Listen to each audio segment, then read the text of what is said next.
game. Na Marcus Llorente and able to. No, Danny Cavani Cesar Aspilicueta at the bench. And on the central defense was Rodrigo Hernandez Cascante and Eric Laporte. Or Pau Torres, the real defender, or Home Fanny Bobon. And our Korea Sadi Eric Garcia Sakoe, or Mani Mobonibi. And a defensive midfielder and a ball in the central defense. Nano Morocco, Aquana says had 2 chances. Chedera. On Canano Payano, Morocco, saying you need a shot, you must set it. When that chance, Asa. Oh, but I don't know many J. And I understand on the streets of Morocco, on the streets of France, Paris. You ever heard videos? You know, cause Spain who are cry. Okay, also Morocco. Yes, Morocco. Morocco, this Spain.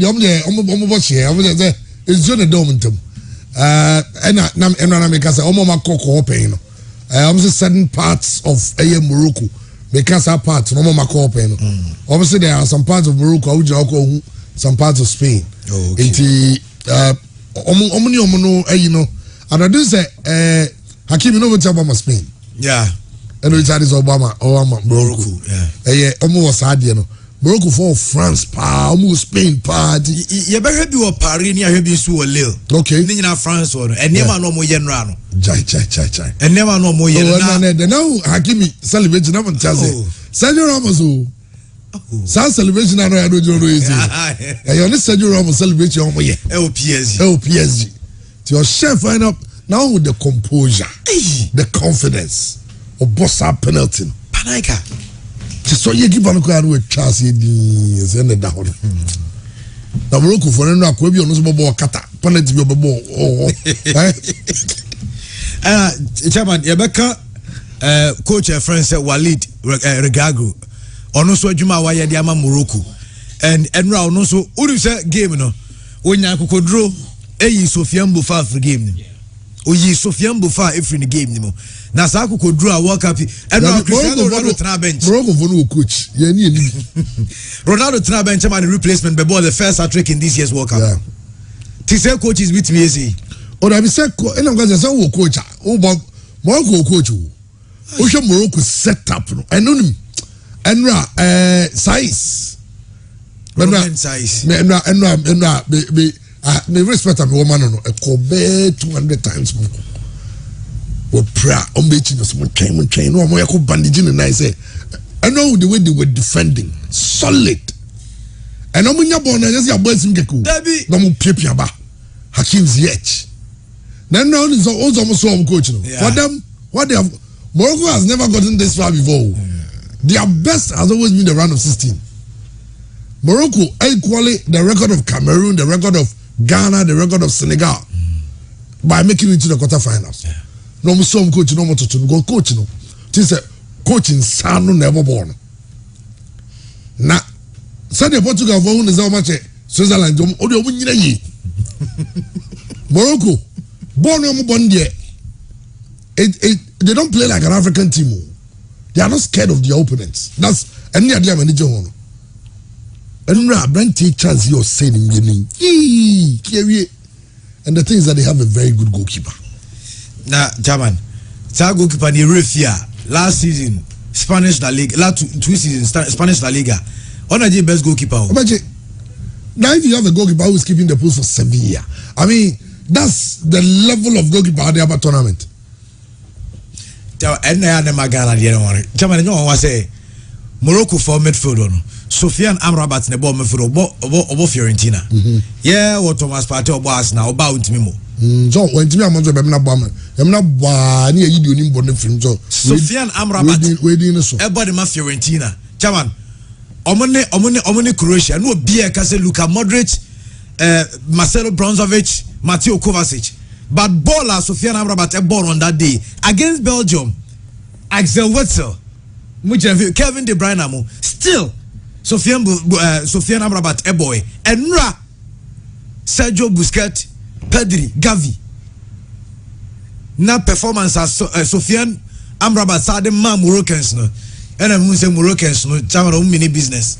Na if agad ne sa Abrante and friends Roman size ne the German. Nya ne beka o masem Hakimi Ashraf and Mazraoui Tambia na Christian Taka say Morocco for 2 and 3 no PSG baako Bayern Munich baako unsa sa akola no o free Ajax Barca for yeah wanko Mazraoui no from Ajax. Now what stadium they be what is happening with Moroccan football? Me was a Christian no more what is happening with Moroccan football? This is what we call planning. Morocco Champions League team manager. Moroccan team. Confederations Cup team manager. Moroccan team. A man Champions League team manager. Moroccan team. Alright, a man boy they say yomoye. Alright, under 17 under 20 sa chan this animal on yomoye. How many abreu? Yeah, obi ba say me and the squad. What winning ball now, look at them. They were excited. They play as a unit. This is a team. And we say, baby, some lose 20-0 in the next match. For me, they have done so well. Now, which I made 20-0. But I'm just saying it. But Morocco, Morocco back on any. Morocco, because born in Portugal, born in there. Morocco, bet him no more. Spain on was show me 7. And only Morocco so win. Me say, hey, now share and rap our branch back also. Hakimi Crosby will be a head yabechi when all 10 year boy will be facing poor Piama do over. Yes, our player now Chidara na second half. Sa player now. No, ready. Let make us on woman warning. Say 0. You no chance you Hakim see a bejana with him a setter Piamano. Omo country was say Africa United. Oh, it's Africa United Morocco. It happened in 2010. Yeah. I was there. Yeah. When the whole of Africa united behind Ghana. Say Africa United Ghana. They say Africa United Morocco. But I was no people say go as Africans. Omo Africa for. Omo Africans. Eti Morocco ni United omochi. And then now what him. Christian, Sabo go there. I know they so don't any. Oh, why not? Manage ye papa na. I'm expecting more from Morocco. I'm expecting more. The African team be I'll go beyond the baby Morocco Bruno. And sometimes when they are near the African mentality, they shame me pies in the gap for the Andy where Christian train where Morocco where Paris yes where Paris on the streets of Beckham Paris street also the Jai now Morocco supporters we some more you pass Chateau Dio ne Chateau Dio go pa could be team Spain right Walid Ragago ne Manchester neto so na ha de bi Morocco for coach no coach no since I be fa adwuma no e ma Moroccan national team no whether Manchester obo o she Chile 2-0 on Paraguay but 0-0 o she Georgia 3-0 Georgia win na zo no ma hadwe we won on Croatia 0-0 o she Belgium 2-0 on Canada o she 2-1 and kwa one no own goal no consider and on Spain 0-0 on the penalties at home and on him let's I don't know who say against Chile no Chile for strikers no Sanchez kwa wine ubomudin o menti an to Atlanta do Amro yo otie yo se go you do Paraguay ni Miguel Newcastle in Paraguay ni on so sa otie an go how dey say mo about Belgium team so mo kai na ure said Georgia so Kvaratskhelia no mini pano akwano na Richard Kvaratskhelia also what team ache obo against Croatia Brozovic Luka Modric Perisic wodin o menti me anto atena against no obo against Spain o dey in Spain go Belgium o na akwa ne wono Kevin De Bruyne o ti gina be bi no popo no na eba o menti me anto atena against no and obo against Spain even Canada I dey go Canada for meeting the way to omo say na we ko nkwana in the last 7 games and so much me ase go and go kwa so modia na why we are I think say and he has the respect of his team. They believe in him. What team deserves some everybody respects the coach. So you play not in Jaguar, you know that come on. Well, he deserves to be there. That's why he's there. But Orefi Moroccan FA almost sacrifice a coach and the player by you. Aye. So that's sacrifice a coach. That's a serious FA. And the player by. That's a serious FA. But I'm sure coach need taking decision. They back the coach. Yeah. I'm not coaching decided to say you are right. Because of the attitude to sacking them, no yarding. And the quite say after they are branching up a patch out there. They feel it's time, you let it go. Coach is in play. To start the for the on Tias get that. And I was I don't have no problem ana. O yes say o man in bebo no. Ye nyina ta we chi say enyama ho awa yenti. Uniform. Ba be bi aduru no. E your mind no. Ye ko sia kan. Ye ne wiase nyina. We need the best we can get. Ti abrante na afidi pem. A patch say he wants to play. Ye fan channel number bo. Coach is me plan say oh wako. Anon pam coach. Na coach gui. Na we aba. E no dey abrante ne bo. The same situation be si Ghana. Asem we e be si Ghana. Ye de ne say your abrante e fan Jeff Shop. Ye na dey bi ono so ka so mo. Am ye so mo ajai. And a children of a bonny as young friend. I for your mother say a friend on a ma, and also be a friend. And now for your soberbo. Or soberba, yes, any your uncle. Your uncle, yes, you'll be near qua. Way. Ned Nico. Pass good in passing, cross good in there. Ned Nico. A business, you know, and the Moroccan example is there for all of us to start thinking. Let's think football.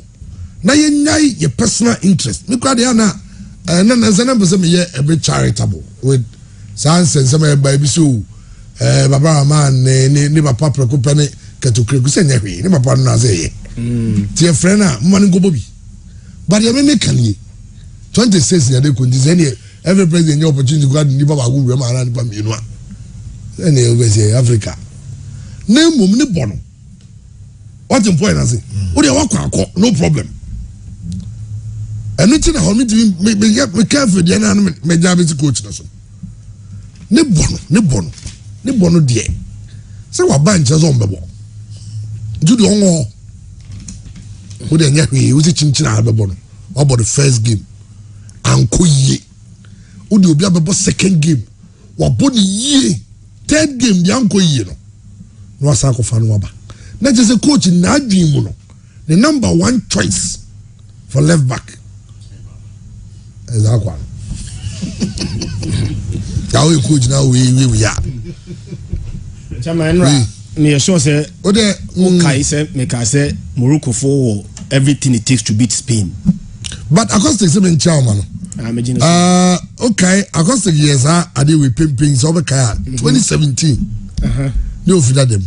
I know ye about Morocco project be omo ye and the sadie ni nyina and then the down amam for you omo trust no mo dwin say adwene nyame dia man no trust the ye adwuma na nemba be ye sipon stadium acho hey adey ela leve 974 now for 974 me say send this up picture no go makata for no some mo fa hwe mai say no say Christmas ka say cement dia kura ebu cement container na container e ba ko si fu ho ma mami fa me guys oh yeah ma show send the me no say what is happening me be send am makata for no ya stadium ma yesi ye enie mo fa hwe mai o mo fo ma de o mo ko fo ma man a ne ni abre chama wonu sa ade ya pa ne se odo ade be che obi na obi hu be 2 years later na be hu ade ko ne pakra sa ade no ebi na wa ko to ka bo bi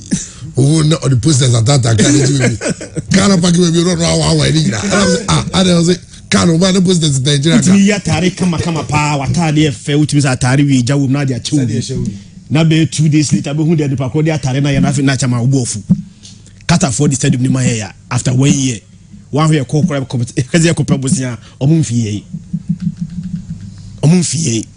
yenye serious me say the ankasi atisika this mentaye on say antose be hosti can 2008 na Ghana only two major stadia Accra ni Kumasi Sports Stadium pe but for can 2008 eno mampani dada Kufuor da Roma eni esi mienu kan ho mienu ni esi kan ho no chairman senkiensi ankeye the advantage ni say RTU airbo watamalintina tamaliye no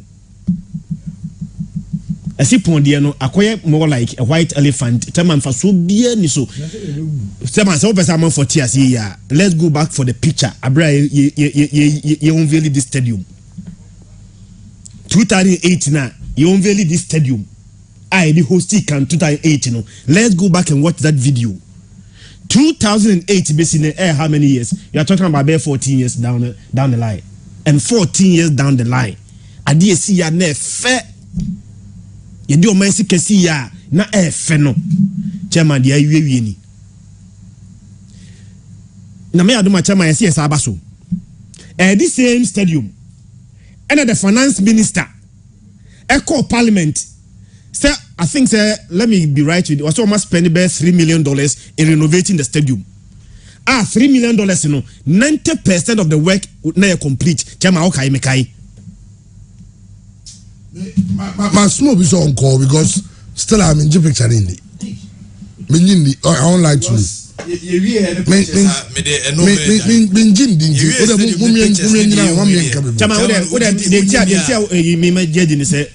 When the minister, the finance minister, echo parliament, echo say or renovation or all the 4 major stadia in this country, no, or can see on the account.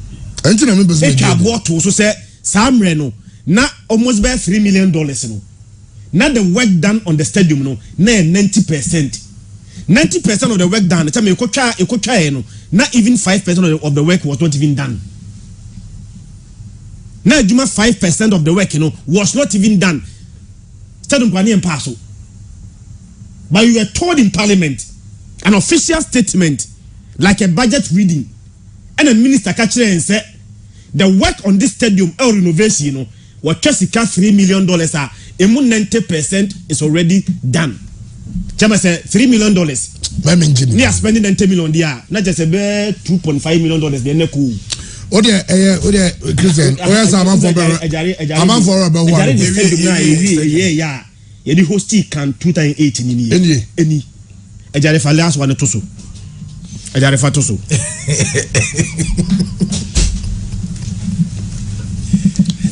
I'm saying from a case you fine. I'm from a case you fine. From a case you fine to 20.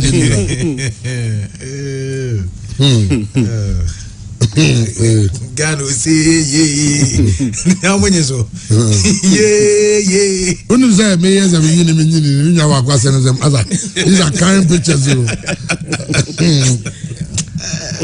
yeah living legends I thought it will be on I thought that sometimes we dream more well okay come here back here I'll say he was there last week and these are pictures unya eno the aban just last week. Already 9-7 for Matthias. So Uruguay for the support on bid for 2013.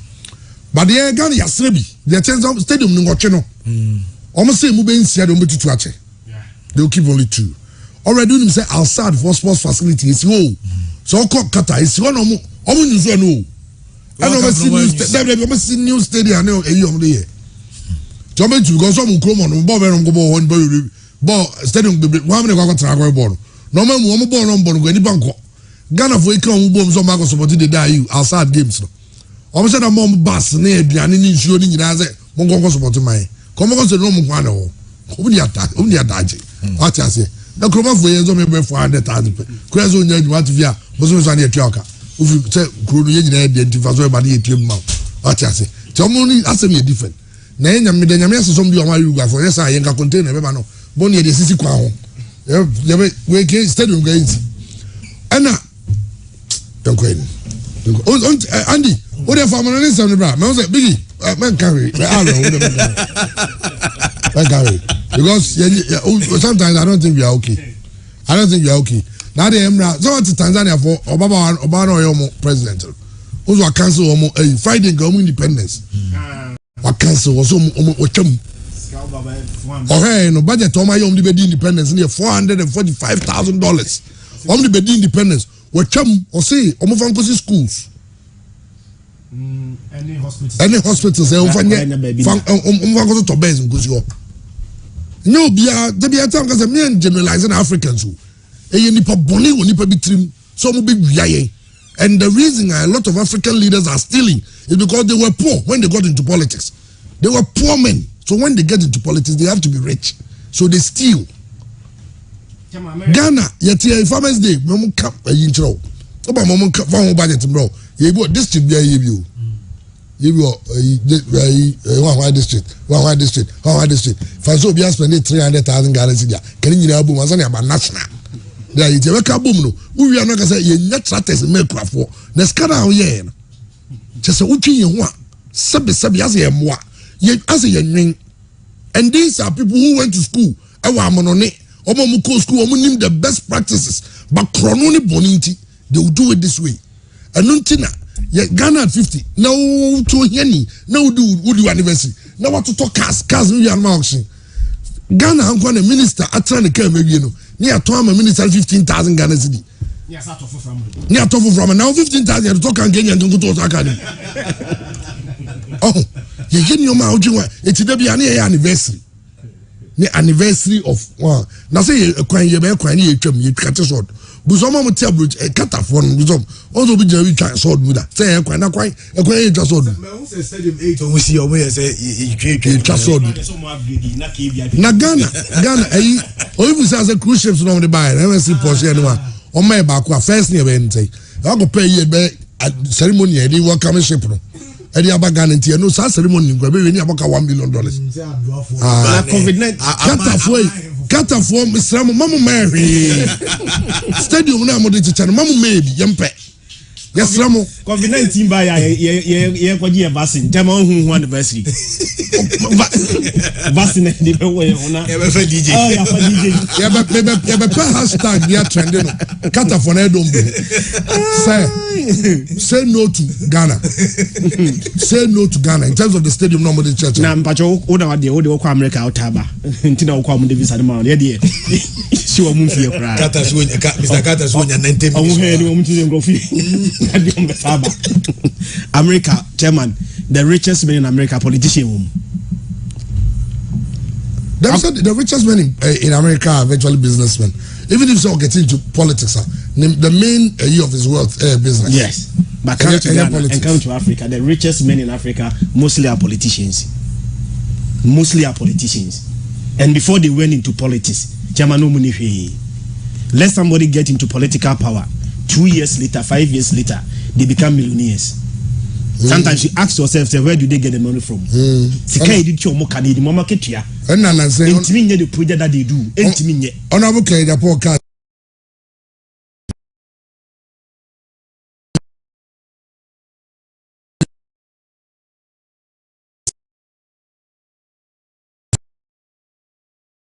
Chavo so near here boy near van die ni na me adum Morocco for ti Africa ni na ye hwe se de esiko na nra Cristiano Ronaldo okoye no nyoma ni bi wo World Cup no o madwa no the coach na dwa no say hey wo ye do tranche match no sa match so Bernardo Silva no nyina amu bi o so ne no wadwa so record records na ti na ball no ti etwi and na say goals to so ba ko pe no wa show penalty against Ghana no say o pebia ka ho ti say na ni abre pa Ronaldo ni abre say so mo nyina ye yi no fa ho ko say enra say sa incident ni si ye pon game no and ba say players ni nyina wo park ni so oboko fans ni wa omo bon say ma fans no wo celebrate no o ba bia say na Cristiano Ronaldo na eba no meaning say wa anko team ne wono man ko celebration no but omo so Ronaldo for no so e other images and videos about say Ronaldo Edika or no the first person Edika call fans no and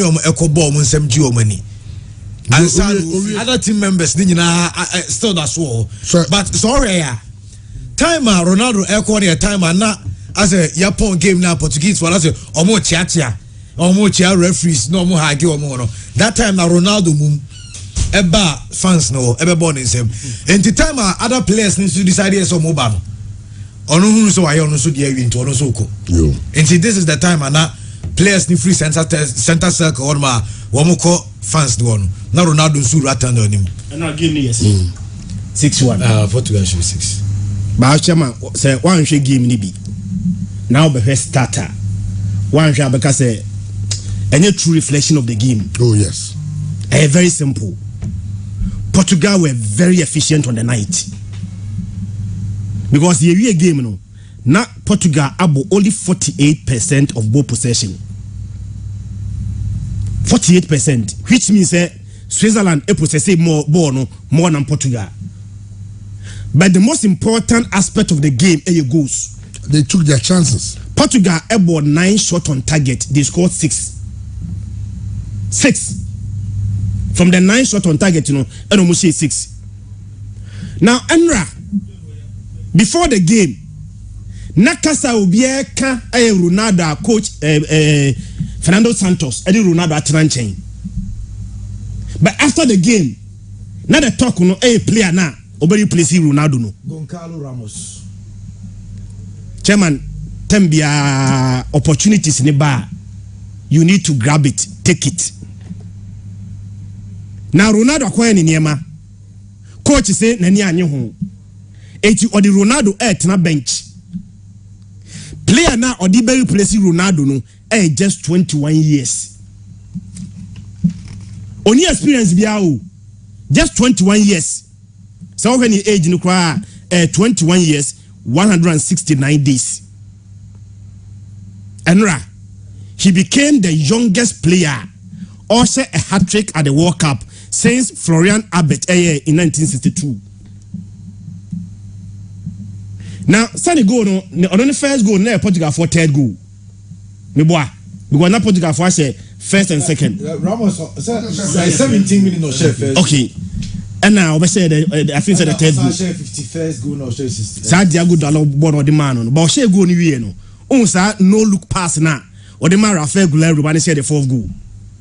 Kind of Ronaldo kind of pass. Nanisha ho no the pass not to amount no obia akofa baashe. Enra Portugal she 6 goals. But 6 goals no mo say no. Abrantie na only a World Cup experience. I say ordinary replace Ronaldo no. Were involved in 4 of the 6 goals now. Portugal say no. That is how you make a statement. And that is how you introduce yourself to the world. Chairman, me sure say Abrantie about hat-trick. Yeah. But hat-trick ni by one complete game no. Also I'm on 90 minutes. Yeah. Because 74th minute and a coach didn't film no this year 7 ever. Yeah. But almost 74 minutes no I said 3 goals. I'm a 1 assist. Ope player or ball more shots in the box are the same player in 74 minutes. Now the amazing thing about the youngster he said on him say Cristiano Ronaldo yabo World Cup now. We bought 6 games at the knockout stages at the World Cup. Men kai krado 2006 Ronaldo obo semi-final until knockout stage obo round 16 ebo quarter ebo semi-final 3 until Ronaldo abo 6 games knockout games at the World Cup. Ronaldo any a goal e do knockout at the World Cup. Ronaldo any goal. But player now oye a teenager oye a youngster not a teenager 21 years there so a teenager. Oh, nobody placing Ronaldo no. Oh, now 3 goals at the knockout stage at the World Cup. In the first international game at the World Cup, in fact, Odi Cabo and run in the 4th cup. As Odi Cabo, some of the friendlies, any UEFA Nations League ni be paying. Ben ran any major competition no see account for the Portuguese national team. Sometimes yes and for we are guilty of this. Player be who no depend on baby player ne boa na me boa. Player be see account the English Premier League. On see account or Germany, on see account way bia to a large extent other leagues now as the attention do not go to such players. In general, I rent any ball game we and I'm say let me go and look for this player. O see account Benfica. Yeah. Yebe breaking league every breaking league about World Cup no. Now call a Portuguese league now. Near about 21 games. In those 21 games no I say 14 goals I'm a 6 assists. So in the goal involvement in 21 games, Chairman 20. Menkai the last time, Mekai amount for. The last time I played the able World Cup. And the first game at the World Cup, Obo hat-trick. Chairman, the first game at the World Cup on ye. And Obo hat-trick. The last time be a player, able the first game at the World Cup. Obo hat-trick, 2002. Miloslav closer. But the difference is that closer than Oboy in group stage. Germany Saudi Arabia 8. And a closer Ebo SR 3 goals. Where the end day and the group stage and the knockout stage of the World Cup and a branch enable hat trick. There be a Mr. Jumadi Unimia chairman. Don't give your bosses the opportunity to give other opportunities. Unim ye pa. But Juma ye chairman. If I give you the chance, Nakophobia, there's somebody who can equally even do it. Echene, a brand to the ball game new no. Obia mo Ronaldo dim. A player no be replacing Ronaldo no. And that's how you introduce yourself to the world. And you know, just after no performance, you know, someone may kind the last time a Portuguese player ball hat trick. The last World Cup. The last World Cup, Spain and Portugal ball 3-3. Ronaldo ball hat trick. That was the last time where Portuguese player at the World Cup abroad ball hat trick. Portugal for World Cup ni pa. But the second Portuguese player at the World Cup ball hat trick. Youngster, just 21 years. And the first game at the World Cup, knockout stage against Australia. Now obo hat trick the chairman, he made a statement. Etene obi a woni ma brand ni bia no obi ehunu. Okay, Biggie, Bravo Kakrabat, I was saying all the Arabs or the Arab world is rallying behind Morocco, especially Qatar, the host nation. It looked like Morocco were playing at home. And not the entire stadium, no more supporting Morocco. And that's a good one. Been a Ghana in 2010, I have rain. This time Morocco food, I'm finding be my yes, Roma. Morocco, as I'm no, let me be a question, Bio say. Is there any Ghanaian coach per the year who you bet me a cast or better than that of Regrari? Ghanaian coach? It's a Ghanaian coach. A bit me, say, make up per the year. I said Ghana working conditions in the determined to be there. Morocco, I mean, you say Moroccan every president back of the player, and I say a member of the Moroccan Football Federation Executive Council, and I say, club official, and I'm not saying that's what happens, but the sick are going to kind of guys baby in the Jumano. Yeah, and now they come and say, also, certain air because they see themselves as Europeans. Somebody else say, Sabi, Yamo Juma is you. But kind from the Baduzaki, who the team will empower very not quite to build this team. Sure. Or they will call you decided to say, or resign, and it's hard no. It depends on working condition, environment in the count. Okay. Ghana, maybe you'll be to me, but environment and be why. I'm going for no, come on, you can award Jeno. Now say, maybe $20,000, $30,000, or we are not conventional cities. Say, would you bear 2.6 billion? Bosume. And I'm so I'm going to say, I'm in transit music. Oh, Zadian. I just when you're Ghana, go say, the conditions may pay to my resign. Hey, your dream is kind of. Chama na mi bisade amasa mo bodu. Say had to folk ne work of Morocco. Coach Regrari ne Samuel bodu ne hia Olusi wa ha. And of course Samuel bodu 6-1 Morocco. And Ghanaians were trolling Samuel bodu. But to performance na papa ne dan do a World Cup ni mo a. Papa ya na dey on buy no. Yes. And it will be a huru Samuel bodu bi. And Samuel bodu share no. O share no ha. And of course 6-1 wo ho. Oh, okay. And I make a performance not done do a World Cup in Muna. And it will be a Rusa more board to him. The man has proven that tactically he is there. Over to me our quality in football. But it's a one she players in the year and deploy the right tactics. A dear will be here game, there's no way to be nya. And found the quality of Kita. We are talking about the quality of the Moroccan team, yes, and only their defense is solid.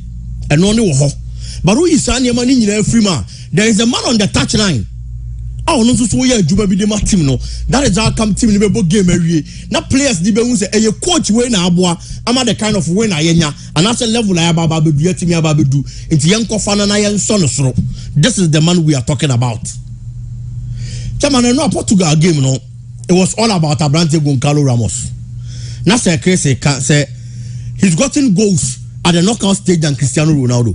Chairman and Ronaldo nkwa o ka Messi ni Ronaldo boma knockout stage Goncalo Ramos ache go ti omumienu e World Cup o ka Messi any Cristiano Ronaldo abom omu goals at the knockout stage Goncalo Ramos anya goals any change these two Yakobo ball o Cristiano Ronaldo level ni pedigree baby awaduru football mu e bra wa ball football mu na a Portuguese leading sports newspaper Abola akwa ye survey say Cristiano Ronaldo jina Portugal games mu a on adehwe emfa nka mu game ne ho etia wo se coach ni timi pro bi no de ne ba be jina ho no ye adwuma de ma team no at the expense of Cristiano Ronaldo coach ababonti ababa be kasa saa de na newspaper na say website there onye okay wo ho na ni nyi ho ne bonyu so but ye ko rua game no for whatever reason wa bench Cristiano Ronaldo wa ko for a young player e de na ba if we show responsibilities ana be si abrante ne matri so a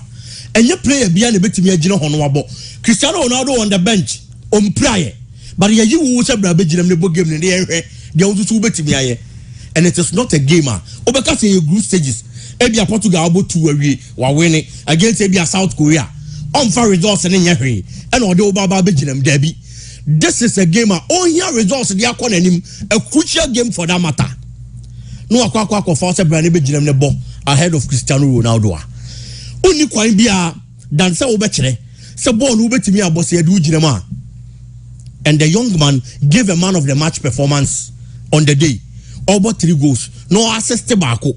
This is the kind of player I will be here on any day. So for Goncalo Ramos, World Cup now a lot of youngsters. There are certain players based on Obia favorite league or panel or quality or nimno. Obi per Bundesliga, Ebi onim Jamal Musiala. People follow Gavin Pedri. Obi ni Mohamed Kudus, Ebia in the Champions League say on head that era division in Krampoa. It's a Yaba World Cup. These are youngsters and I'm for her. So mo betimi aye bibia de ama omo ho ene omo team to omo baba bebo e de ama omo and you all these guys aye ka omo asem say they have quality omo nim ball ne ball and they say obo Mohamed Kudus mudin so omo ye players omo give you an excellent performance on World Cup ni mo obo Gavin Pedri say yes omo performance ne wasoro Germany anyema nkoyi amfa mo but at least ora Jamal Musiala he was the brightest spot in the German team and they say we use our players we free one ma World Cup no enra am I another star to talk about, which is Goncalo Ramos. Hoping say obetimi atwa this kind of performance so because say one day wonder the kind of attention was so unya. But I believe so with what Abrante did and not just playing. What Chester saying assisted to he is there and he is a team player. And to Cristiano Ronaldo, the boy has given a reason for Cristiano Ronaldo to be on the bench again. If I am the coach. A bad day me about Cristiano Ronaldo. Well, because of Abrante.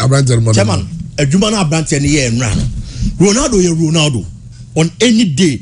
The Ronaldo bet with Yamoebia Goncalo Ramos in Team Famao. But in the World Cup, not just the knockout phase, but Cristiano Ronaldo matches our boy with no disrespect. Has one goal and a penalty. And about going to I know you're farmer. Continue. Born a near machine. Oh, yes, I saw Bruno. So, a guy, team. So, Chairman, I believe we are all going to monitor the performance of the player. But for me, Wama Adukuntia, coach Ninya Gidi with Muno, a daddy. Any dear here say a bowler for us so I have vindicated the purple no more. There was somebody I know only bet me more than the Cristiano Ronaldo demand. And even the coach and the decision. Andy, yeah, but Morocco videos ni ye pa but me fa we intuma saniako. They say at age 31 Eden Hazard retired from national team. Retired from national team. I did Eden Hazard. More name go have beg go job because I didn't see him atusu. Now Kaba Morocco there go go be there yaba. Or say only 10 miles. Or say it is only less than 10 miles that separate Morocco and Spain across the Strait of Gibraltar. 80% of Moroccans see themselves as Europeans. A very renowned assembled this Moroccan team. He started a movement but resigned when they bowed out of the AFCON. Gogula Bimichao. Now they say Enra Dr. Goviasa for JBFD. Eddie in every fee. Now me the biggest corporate. Because in Uganda can brief. Now in some train them can Asamesi. Doc, when is hey. Doc, any family no. Doc could crew. Aye. Omoko is coming home. Aye, see. So doc so omo bobo bia no could go. I don't go is coming home. It's a doc. Yeah, we should happy birthday. Andy, the chairman na Morocco was when an America said Nra. Urum said Nra before the game, Ewo Mohammed the Fifth Stadium. Na Moroccans agada Ewo Mohammed the Fifth Stadium. I want na do na kwa game.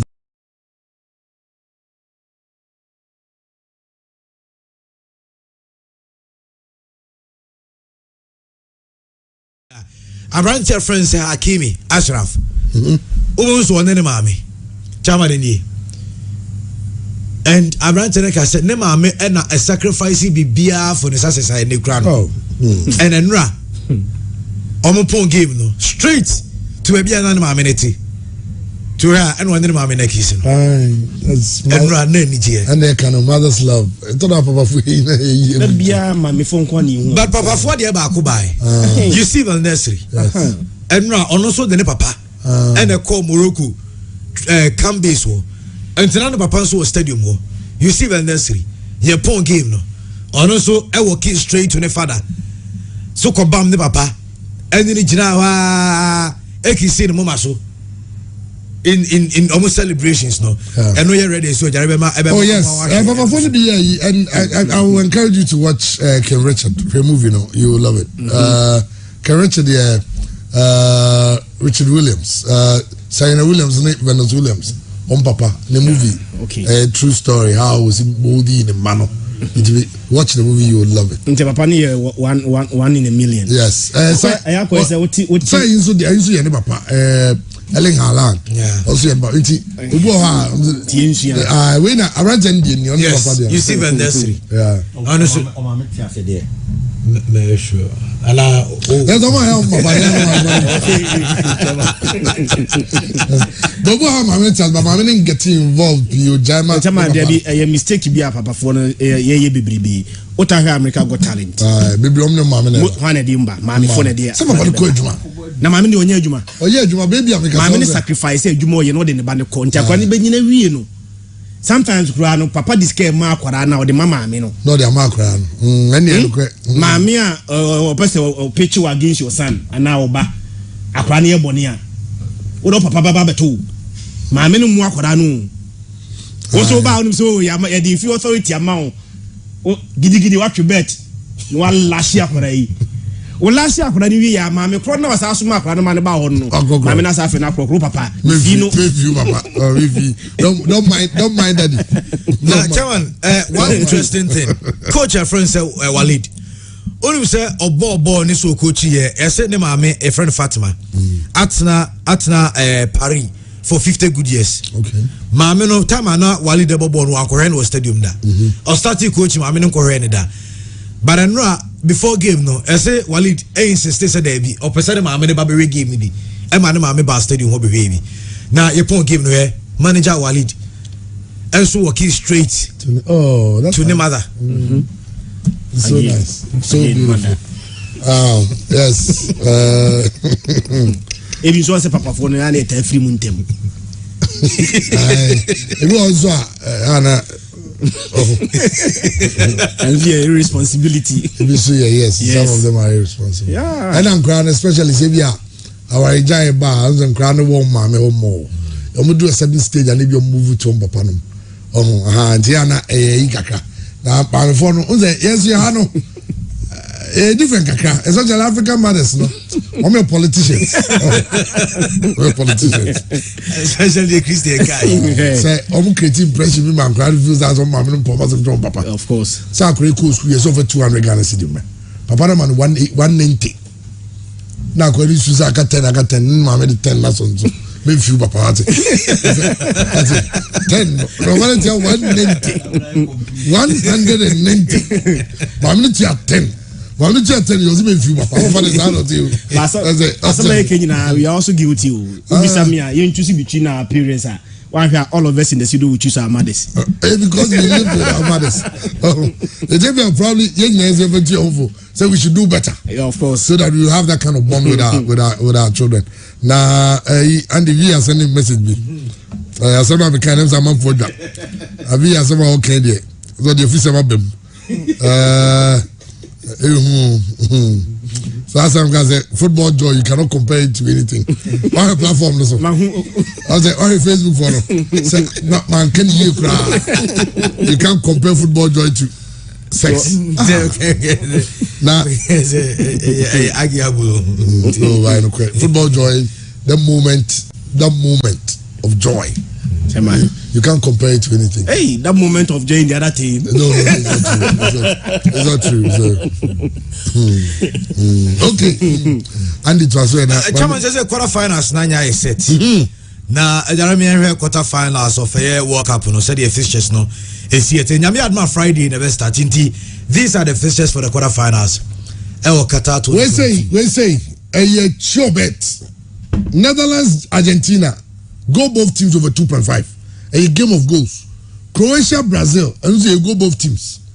England matches in but Portugal versus Morocco under 2.5. Yeah. One try. Under 2.5. Goes to him. Na Morocco team no yen show mu. No one so she. That was say we under 2.5. We say so meeting. Say Portugal be shalom so I share Portugal. Portugal share 2 and match 3. Well, the goals have been paid 2. Sa Portugal and Morocco. When I tell you do we be na me hu bi foforo. Say be na as a Ghana matches there as of only because na go year of the Ghana was in fan. Also me man be kasa na me go many as you. So for bizu we can say World Cup no ye be bono. It's also who Germany in Belgium. Also, I hope on. Obu sanko for no odo etofo. So visibility na so bi. Oboa. Germany ni Belgium the free with the bow. Okay. And do that to us them go. Chairman, but Abrante friend say Kudus Mohammed. Yeah.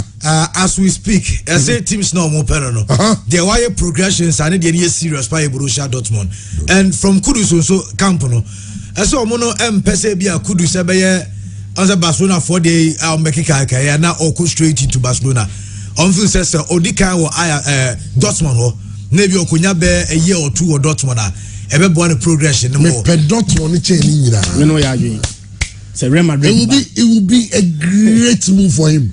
Dortmund progress of players and development of players. They develop players so good. And to have Kudus play against Jude Bellingham. Bellingham, it looks like next Liverpool. This season, but Kobe and Liverpool. Why Ghana if I say you know, if the City nominate Bellingham no be because of the England from the head of Kofi. Kudus be good. Kudus teams so here pa bi no. Yeah. Dortmund, I say on what that. Almost development of players. When you Dortmund, when you Arsenal. So what I say. Na se Newcastle don't be on. And then teams are but so be good team I say omo go ban the pressure bia he na be odru so the Obro Everton so Obro Everton they say the Obro Everton they say they can Newcastle because those Newcastle are be emerging force again those Newcastle maybe not a huge force in England and omo ko da kakra but they say it's Kaba any the how we no omo sabe be Newcastle be because you guys say Jolin team na even a bubble o de ko Cameroon na emu a perfect unya Dortmund bia even Bayern, because Bayern gives opportunities to young players. Because Bayern young players, but Musiala no ne, he kills Coleman ne wa munya. No me young players. What I say, baby say, but Real Madrid, ne Barcelona ne wa wife for. Barca give opportunities to young players, but young Spanish players. One be the free baby bem omunya daje mausa. To Dortmund, the engine fan pa ban tay Kudus achi. Me ho Kudus so emame. And they come out in Sulemana, Mame, Qatar. In fact, you free mana air bano. You go free a flight to the Barca, and they call to the flight. No more turn a brand here back on introduce you which I want them to on my town manage. It looks like I'm your friends already. And Zakra maybe mama and also all come Morocco for the NCD. Now there's a coach and a swaship chairman here, Luis Enrique. Sir, Oko Spain, I said, we dinner time was Spain. Can't you be an Ezomudina, bomb coach? Can't you be a team go do your bomb coach? Nama security for the coach in Ghana. Oh, Mary, can't you walk up? Can't you be? I'm going to do bomb coach. Yeah, Enrico, you're too much. No Sergio Ramos, no David here, no Thiago Alcantara. And now didn't win the call World Cup. And when I make a man for say Spain bar World Cup, about just one good game pay. That was even against Costa Rica on Bokra. Chairman's Ebia man for referee. Yes, stand the conversation and quite chikakra. The last time I Spain had a major trophy 2012. I did Spain for Omoni by Japan say Omoni golden generation. Spain for the baby. Because our golden generation, unlike them away for the Belgium 4D, Spain for golden generation, Amoji back-to-back European Championship. Amoji 2008, edgy 2012 in between Omoji World Cup shen fin.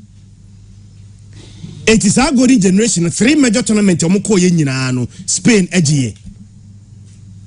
By free 2012 European Championship no Spain enye hwe da. Chairman, ba wo breaking numbers ne down wa urebe ho. Onum say since 2010 as Spain for G World Cup no. Spain Emma World Cup bia e winning more than one game da. Since they won the World Cup in 2010. World Cup was Spain bia no. They have never won more than one game. Chairman 2014 as defending champion. Spain winning one game per almost was straight at 3-0. But not Netherlands actually 5-1 there Van Persie hard diving header no. On first game and lose by 5-1. Chile SS Spain 8-2-0. We competition, you know, not Spain as defending champion a female group stage abroad winning just one game. Now the last World Cup in 2018, Spain ebai chairman oni Morocco bo 2-2. Oni Portugal ebo 3-3. Spain e winning just one game pe. I think say almost Iran. Spain e qualify just like this year. Only 4 points they qualify. Spain e qualify from the FA group stage, you know, eba knockout stage, you know. Spain any Russia ni share. Game ni pie 1-1. They lost 4-3 on penalties. Again, Spain won just one game pe.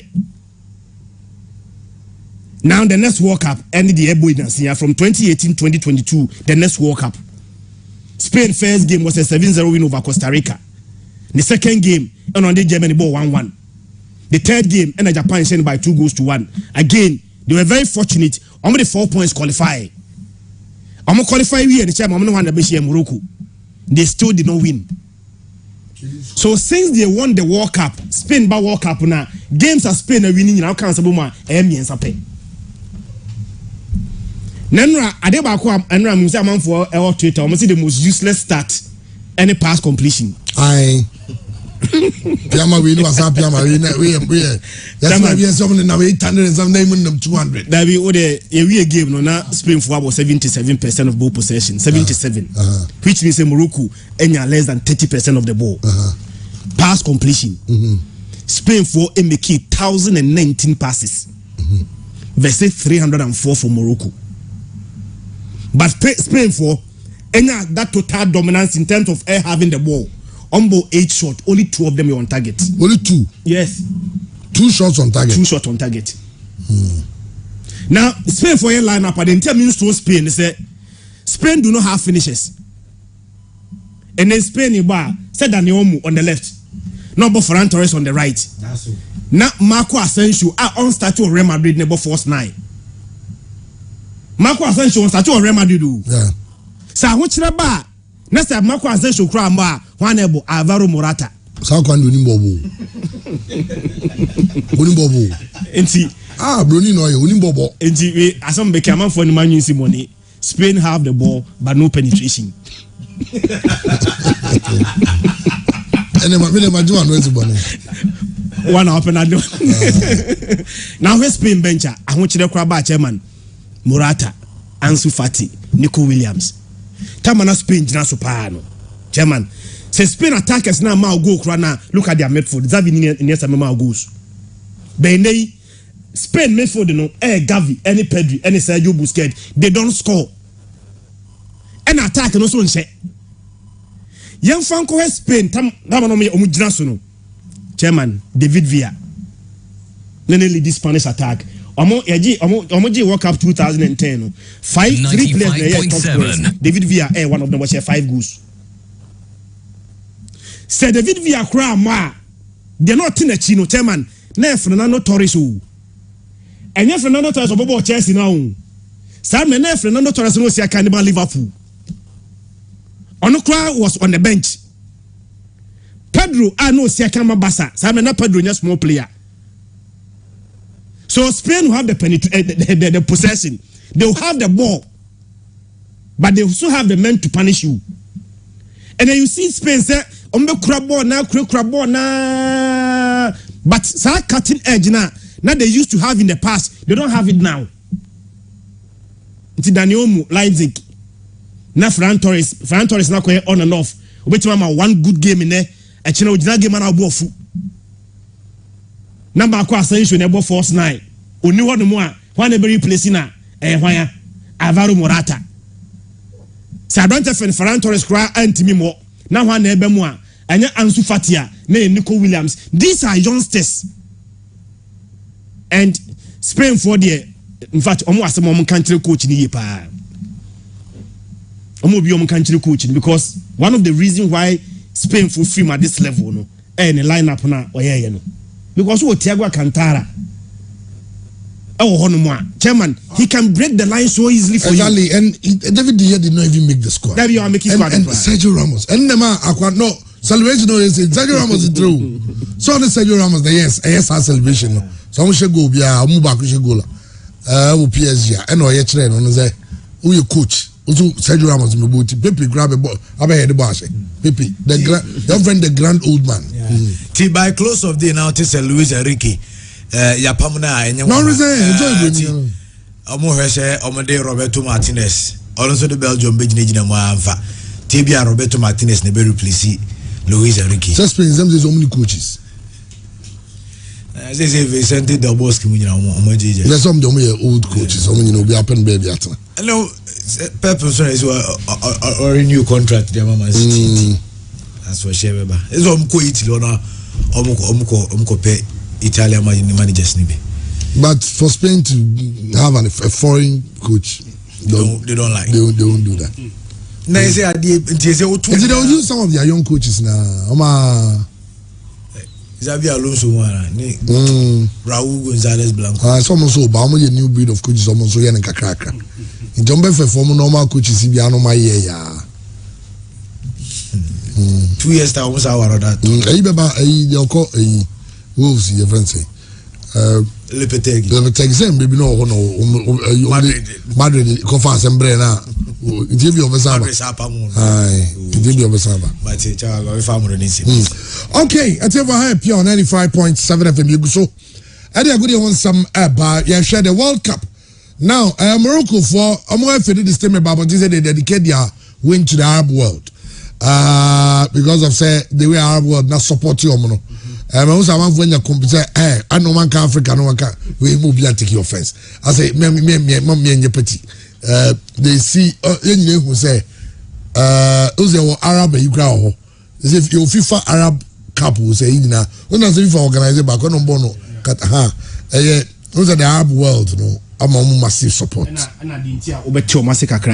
the first Arab nation at this stage of the World Cup we have African teams now at this stage paying Jamaica Cameroon 1990 Senegal 2002 Ghana 2010 and Morocco from the Arab world being the first Arab country at this stage of the World Cup so they may want to dedicate it to the Arab world fine but Tama oni ni Morocco for no me there apart from baby o mababedru no and no money Spain has total dominance 120 minutes of a football Spain and Timi ansho mo organization 2 shots on target including penalties o man consider go in the penalties wow who Spain and Shabako cry Spain and Timi and ball back cry penalties no Spain and ball back cry and to Morocco net that is why I know we have been say Portugal and I'm born a Portugal boy, you know. Me, say me favorite I'm the Portugal become because they will not have the ball, but they will be efficient. So Ronaldo cracked na bench crack to me 6 Chama Ronaldo is still Ronaldo. Say Ronaldo did game man anti no cry no. Chairman and no cry enough. Now without him, no me 6 near drew aka 8 teams aka World Cup no untimi ni Portugal free one of the favorite team but omuni Morocco share chema a match well get China and Friday the nyami aduma Friday but the best chance here for say during this World Cup period regardless say match one and match ni and you may program 3 to 4 no ya suspending the kakra di ntia amana basa na say the World Cup ya drive for the time na it's there a game ni hono now I'm make here because of sponsors interviews commercials Google Sunino no matimi ayehu adwuma yenya governor goto wafo me chiapa o ka about Roberto Moreno say it's like this on the bit take you over okay say America any on the dijuma at a point where he felt say on the juma di man yes inti o say Granada inti o say likely so no Spain there is coaches there and there's a Ghana there say you two coaches been boom na yen shenka crack say Italy pass a bad say Italy because umunya coach yeah we say Italian managers ne doso Italy Germans umunyina obi ye bio until also say na ye young coaches no omuzutimi ye ikaka okay enti I don't know ya ba fie na still a yegusu di wa bobo Ghana free mu no na okay Poguntia Kasa, I say, Chris Hilton, as he enchant your drafting the contract. Crowdy BBA, we enche, number sign, nonsense, and baby. But as some of Pogunti can say, or say, ye full time coach. Ghana, Sadi and me and Yabim. Sadi and Gamin be that part time coach. Ghana, your co worker is a part time coach or a part time David. If he said, I was a coach, you know, a permanent coach. No starting prepare team. No. I think say African Cup of Nations. African Cup of Nations where you need into LZ and coach you better start to prepare team. No, Coach Jay or say the entire me free when they say your leaders no, omni vision they have no vision. Oh, this one. And say I bought them. I'm one of them. We need to. I abandoned so close. Star, but I could see. Leaders I work country. No, some of them because some of them are not visionary. Now, Uncle, yes, be I the queen anymore. If you now, we you teach our some now we are troubleshooter. We are time for that. You come watch them.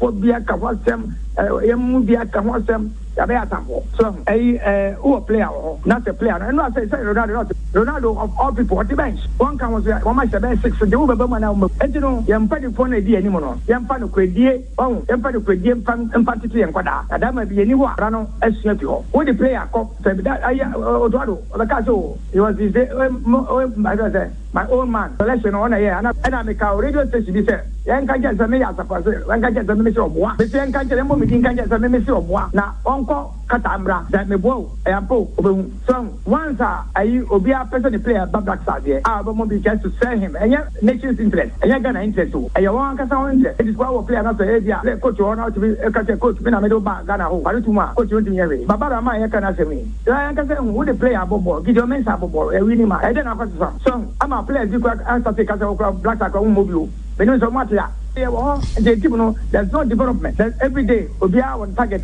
or they talk about black starter of you are. Team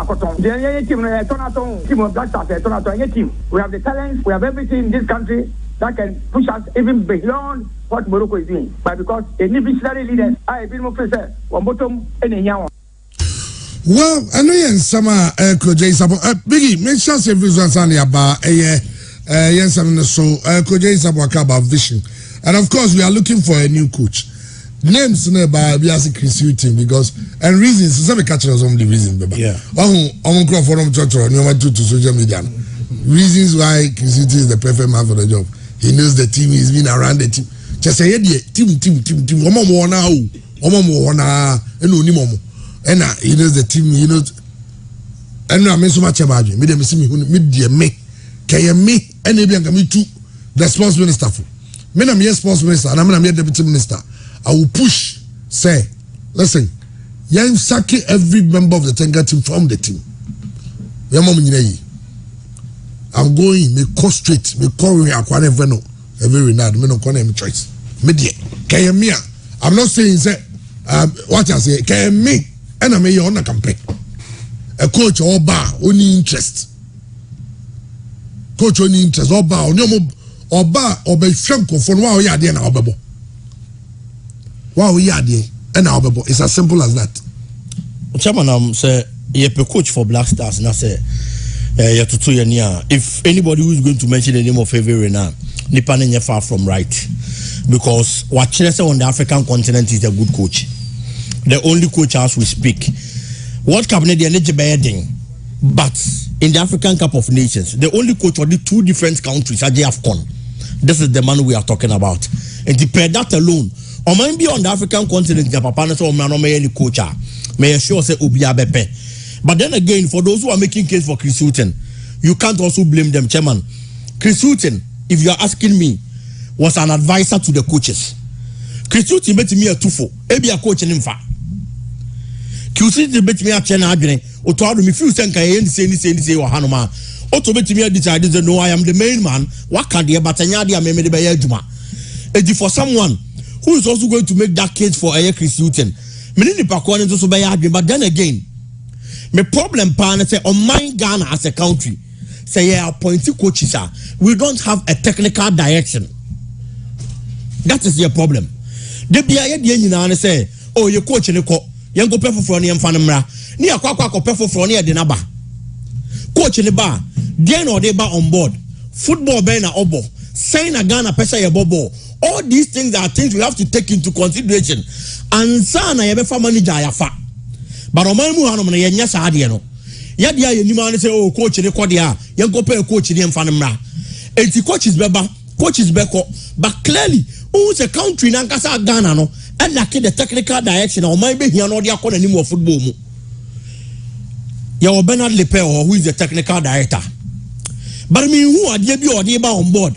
So Ghana mind for the next 5 years, the next 10 years, this is the technical direction I pesa yako. And that is our biggest problem. So technical director with team BMO, being it a national team and as a club football no. Chairman, ono na chair baby a team chronicle. It's based on baby a team chronicle. Now the technical director actually say, coach asemesi pen style of play. Ono na mimi who is about the fat team no bet me a boy any akoya nim. Ebi kwampo a pay your finances. Ebi a pay your resources. Players are you say see nipa we na yakoko fa no ba so o meya djuma mfa maya obetimi aboa yen. Na djuma na konkan. Etu ono no na be kire. Na mpanyifo na kwa sa coach ne de number. When you always leave room, oh nipa asemesi mra me apply, coach we mra me apply. It looks like so man ankasa ne yenim de ye pe.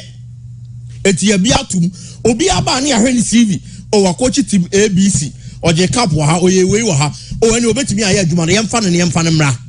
Not looking at the style of player coach ne de ba. Not looking at coach the technical plans. Bo we no person obo. Say ne bono, but I know never fit yen Ghana ye started ye pesa ye bona. It's your mining has no technical direction when it comes to your football. And that is where the biggest problem is. We are going to continue appointing coaches. Ye befa we need the number. Ono no beba ba body or pen or co. Enti de bia ye technical direction is different. Ye free A, ni e ko B, ni e ko C, ni e ko ye nimba ye chisa ye nimba bia ye fa. And I was at F4 na tenase. No more has had any young Waduma. Opokunti say Ghana needs a full-time coach, not a part-time coach. Obiana ne beya hwing. The last time I'm a coach, I okita a national team. It's also a Juma another club was a goose heading. No, ya Chelsea Juma Russia Juma. But even with that, it was because the owner of Chelsea at that time, a Russian, and the link with a Russian minor bond was so tight to say you're back up beyond the Beya Juma. But clearly, now who's a papa Juma at that time, no. But if you are going for a coach, I will make it 2 jobs at the same time. Otuado money clear. Send a Juma or Borussia Dortmund no, and we are change that of Ghana Black Stars. Or catch ye. Say, a very difficult. So no coach Otuado, Obeja Dortmund Juma no. But only Dortmund penny for a casa because this is an opportunity of a lifetime. That was the statement to Otuado making in the interview. Or say adding. Send under normal circumstances, Dortmund Beja or Seko, they go coach baby for. But on no Makasa say, it is an opportunity of a lifetime. It's Otuado Peshe Crampo. Otuado Bepe, send over coaching Ghana at the World Cup stage. Said your footballer Biahuni say, World Cup near the biggest platform. It will be say, I'll bet media kwa the womb. Player Biada Sono so bebo at the World Cup level. It's Ghana qualify. Now man for shall see switch nationality at the bar. because World Cup ne so me assure say na coaches ne so ehu ne say World Cup ne baby as me coach na me your opportunity gina touch line na me coach baako na me nya one win crampo a ebe enhance me CV etu ono ne de Ghana qualify ne de say o man say adwuma na baby o ya adwuma da na nka din so mbegyan no but kwan obefa so bia o mbeti ase na obeba bia no obeba because World Cup is such a person say okwa performance okwa down na di World Cup na say no o hu say nya effect bia on da ache so say koyie man na fine but ankoyi a or another adwuma ho compare that to a coach ono na adwuma ne Black Stars nko a na hear the kind of seriousness o de be chem onim say me lead Ghana ko World Cup no na say niam koyie ma me a metimi anya bigger offer apart from no Ghana honom na ankasa no enya de say ye be pam me because my adwuma me ye as a coach eye Ghana nko na me wo edi say koyie ma me a there is going to be longevity on megime de on mama to aso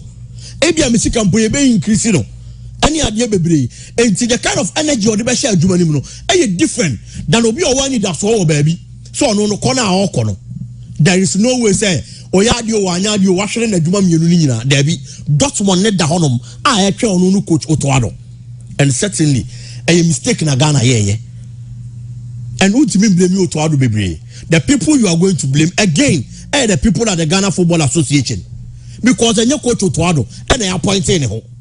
So those who appointed him and they had the service to Ghana. Yes, you be the film going forward. You making sure say you repeat the same mistake. Yes, in the series. Said the can African Cup of Nations Dianim World Cup no matter the performance we put up. Say besides count with some more a coin and answer a coin say and come major World Cup no bobia.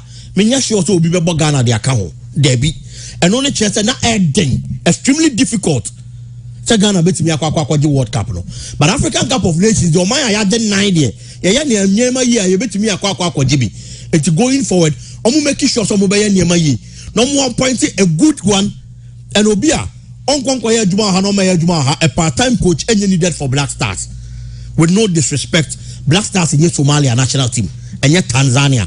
This is Ghana Black Stars we are talking about. You pay coach obey full time. No be focus. Not 100% attention. All Black Stars and Jumana so chairman. Okay, Christian. Bremen. Just say me person me here you maybe bet. Enra na o boy kata komunti manye. Debia you could feel ba. We still want to find joy in our failure. Mate amoka Sergio Ramos for no defenders no. Amoka say Ghana the youngest squad they call this World Cup. Say no correct. No correct. So we have future. Chama yatia bre. Yati sa asem no chairman yatia bre.